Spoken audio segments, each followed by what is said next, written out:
Welcome to Samba Samba. Enjoy the video. You start by securing a flat 10 to 15 meter space. This reduces trip risk and gives consistent stride feedback. Once you pick the surface, measure and mark 8 to 12 rungs at 0, 4 to 0, 6 meter intervals so drills match your stride pattern.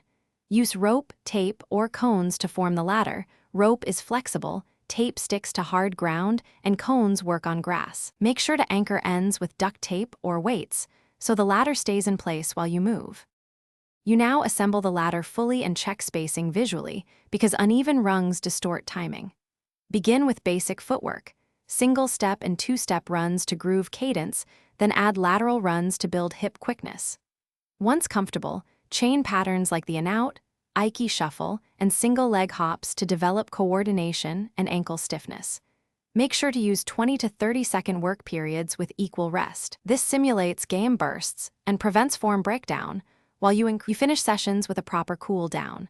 Light jogging and dynamic stretches for 5 to 8 minutes to preserve mobility and reduce soreness.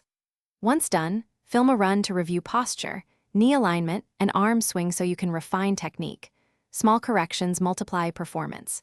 If the ladder slips, re-anchor the ends with tape or weights or switch to cones.